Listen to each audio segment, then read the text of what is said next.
যে আমরা তো কথা বলি কিন্তু রাজনীতিবিদদের উপর কেন যেন জনগণ আস্থা আসছে না, এটা তো সত্য কথা। Nobody is fair, everybody is accountable. অথচ আপনি সেটাকে কাজে না লাগিয়ে এই কমিটি করবেন, সেই কমিটি করবেন, এই সমস্ত কমিটি টমিটি দিয়ে কোন রকমের অ্যাকাউন্ট, যত কমিটি করবেন তত ব্যুরোক্রেসি হবে, তত ক্ষমতা কেন্দ্রীভূত হবে। কমিটি কারা করে? কমিটি তো সরকার করে। Let us do that. আমি মনে করি এটা আমরা যদি করতে পারি, এইভাবে আমরা স্টার্ট হওয়া উচিত। আর সব দল মিলে, আমি একটা কথা শেষ করে দেব, আর সব দল মিলে বাংলাদেশের সংস্কার করে বাংলাদেশ পরিবর্তন হয়ে যাবে। I am sorry, I do not believe in this. ইশতেহারের বহু আগে আমরা কিন্তু, আপনারা জানেন, দেশনেত্রী বেগম খালেদা জিয়া যখন সুস্থ অবস্থায় ছিলেন, জেলের বাইরে ছিলেন, তখন আমরা ভিশন 2030 দিয়েছিলাম। এবং ভিশন 2030-তে আজকের যে অনেকগুলো কথা আসছে এখানে, আপনাদের অডিয়েন্সের মধ্যে দেবপ্রিয় যে অকশন স্টাইলে যে একটা পরিচালনা করলো, just like N auction, going তাড়াতাড়ি বলেন, শেষ করে দেন। But I think not a bad idea. There was a final bid. No. You'd be good auctioneer, এটা আমি বলতে পারি। তো সেটা যাই হোক, আমার মনে হয় যে কথাগুলো উঠে আসছে এখানে, আপনারা লক্ষ্য করবেন, এগুলো কিন্তু আমাদের ভিশন 2030 অধিকাংশ ভিশন 2030 মধ্যে আছে, সবগুলো কথা আছে প্রায়। হোয়াট দ্য টক, আপনারা এখানে একটা ইয়েতে আসছে আপনাদের, আমি আই লাইক ইট। আরেকটা আসছে বাস্তবায়ন ট্র্যাকার, রাইট? বাস্তবায়ন ট্র্যাকার ইম্পর্টেন্ট হচ্ছে এটা। রাজনীতিবিদরা অনেক কথা বলবে, কিন্তু জবাবদিহিতা হচ্ছে কি পয়েন্ট হিয়ার ইজ জবাবদিহিতা, অ্যাকাউন্টেবিলিটি। বাংলাদেশে যেটা অ্যাবসেন্ট ছিল বিভিন্ন কারণে, যে অনির্বাচিত সরকার ছিল, তারপরে এখনো আবার একটা অনির্বাচিত সরকার আছে, আমরা এখনো নির্বাচিত সরকার পাইনি, যেটা সংসদ পাইনি, যেটা সংসদে আলোচনা হতে পারে, যেটা সংসদে জবাবদিহিতার সুযোগ আছে। একটা নির্বাচিত সরকার থাকলে তার জনগণের কাছে যেতেই হয়। আমরা যত কথাই বলি দিনের শেষে কিন্তু ভোটের জন্য যেতে হবে।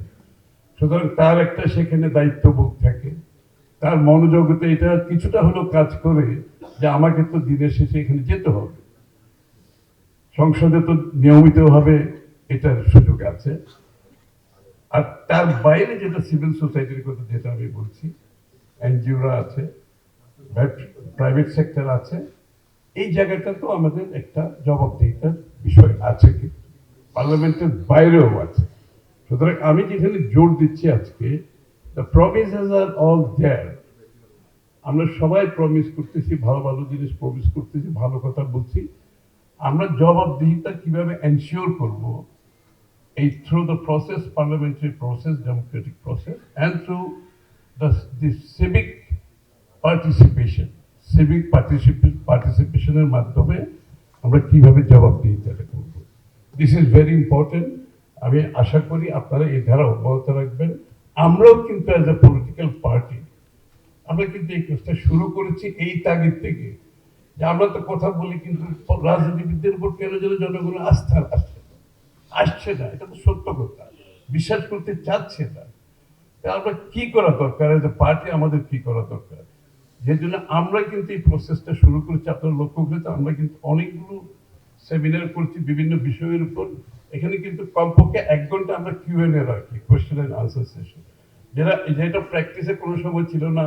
আমরা যাই, আমরা বক্তৃতা দিয়ে বাড়ি চলে যাই, সবাই শুনে, কে কার মনে কি আছে আমি কিছু জানলাম না, কে কি কতটুকু গ্রহণ করলো কিংবা করলো না আমরা জানতে পারলাম। এই জন্য আমাদের প্রত্যেকটি আলোচনায় আমরা কিন্তু মিনিমাম 1 ঘন্টা কিউএনএ রাখছি, কোয়েশ্চেন এন্ড আনসার সেশন।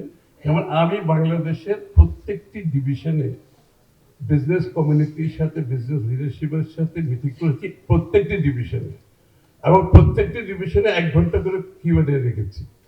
1 ঘন্টা, কোনো সময় 1.5 ঘন্টা, 2 ঘন্টা হয়ে গেছে।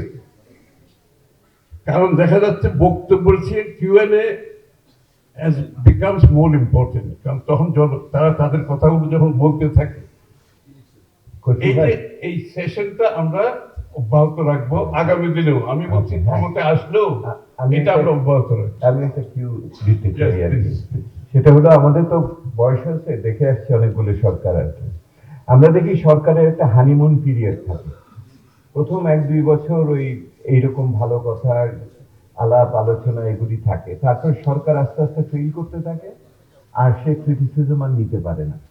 তখন বিভিন্ন ধরনের নিবর্তনমূলক পদক্ষেপ হয়, তখন পক্ষে বিপক্ষে হয়ে যায়, এবং সেটা শুধু নাগরিক সমাজ না, আপনার মিডিয়ার উপরেও সেটা যে বর্তায়, প্রশাসনের ভিতরে বর্তায়। তো আগামীতে এই হানিমুন পিরিয়ড সিনড্রোম থাকবে না, এইটা নিশ্চয়তা কিভাবে পাবো? Correct, I mean that's right apprehension. আমি তো কোশ্চেন করতে পারবো না, ইট ইজ অ্যান অ্যাপ্রিহেনশন। আমি তো আগেই বলেছি, রাজনীতিবিদদের উপর আস্থা সৃষ্টি করার দায়িত্ব হচ্ছে রাজনীতিবিদদের, এটা তো আর কেউ করতে পারবে না। They have to be made accountable. এটা তাদেরকে যতক্ষণ তাদেরকে তারা নিজেরা না বুঝে, আপনি তো বক্তৃতা দিয়ে সেটা বোঝাতে পারবেন না। As a political party, as a responsible politician, আপনি যে অ্যাকাউন্টেবল হবেন, এই কথাটা আমি কেন বলছি, এত কথা বলতে আমি একটা কথা গুরুত্ব দিচ্ছি অ্যাকাউন্টেবিলিটির উপর, এবং অল থ্রু অ্যাকাউন্টেবিলিটি যে প্রসেসটা within the parliament, inside the parliament, outside the parliament, accountability is the কি ইস্যু হিয়ার।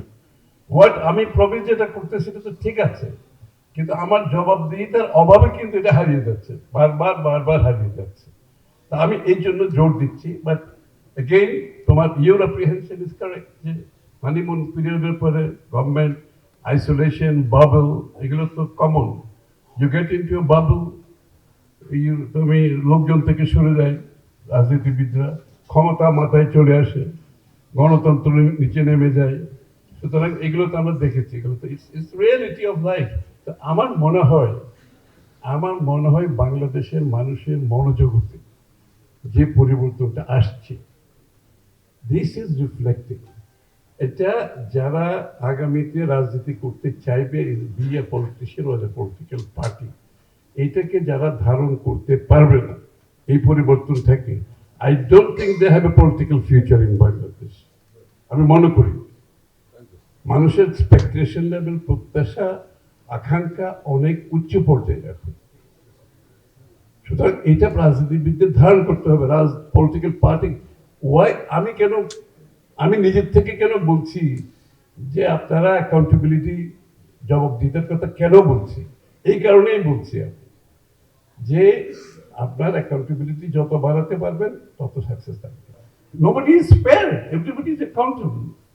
অথচ আপনি সেটাকে কাজে না লাগিয়ে এই কমিটি করবেন, সেই কমিটি করবেন, এই সমস্ত কমিটি দিয়ে কোন রকমের অ্যাকাউন্ট, যত কমিটি করবেন তত ব্যুরোক্রেসি হবে, তত ক্ষমতা কেন্দ্রীভূত হবে। কমিটি কারা করে? কমিটি তো সরকার করে। আমি কমিটি করে লাভ কি আছে? আপনি কমিটি করে তো দরকার নেই। যাদেরকে জনগণ নির্বাচিত করেছে, আপনাদেরকে যারা রিপ্রেজেন্ট করছে, they should make it accountable. জনগণের প্রতিনিধি সে যদি আপনাকে অ্যাকাউন্টেবল করতে না পারে, তাকে উত্তর দিতে হবে জনগণের কাছে, যে তোমাকে তো আমি ভোট দিয়েছিলাম, তুমি আমার এই বিষয়ে হোয়াট ওয়াজ ইউর রোল, তুমি তো রোল প্লে করো নাই, তুমি এই অ্যাপয়েন্টমেন্ট, তোমার রোল কি ছিল? ওখানে তো দেখে কোন সিনেটর, কোন একটা জাজের অ্যাপয়েন্টমেন্টে কোন সিনেটরের কি রোল, তাদের কনস্টিটিউয়েন্সি দেখে তো ওই সিনেটর কি বলছে আসলে, ওই সিনেটরটা এই পার্টিকুলার অ্যাপয়েন্টমেন্টে তার ভূমিকা কে ছিল, ওর ভোটাররা দেখতেছে কিন্তু এটা। So we have to make the parliamentary, আমাদের যে সিস্টেমটা আছে, make the system work first. বাকি সংস্কার তো পরে আসছে। আমার যে কনস্টিটিউশন, আমার যে সিস্টেম, এইটাকে যদি আমি ট্রান্সপারেন্টলি চলতে দিই, আমি যদি প্রফেশনালি চলতে দিই, লট অফ অ্যাকাউন্টেবিলিটি, অনেক জবাবদিহিতা এর মধ্যে চলে আসে। So let us do that. আমি মনে করি এটা আমরা যদি করতে পারি, এইভাবে আমি স্টার্ট হওয়া উচিত। আর সব দল মিলে, আমি একটা কথা শেষ করে দেব, আর সব দল মিলে বাংলাদেশের সংস্কার করে বাংলাদেশ পরিবর্তন হয়ে যাবে। I am sorry, I do not believe in this.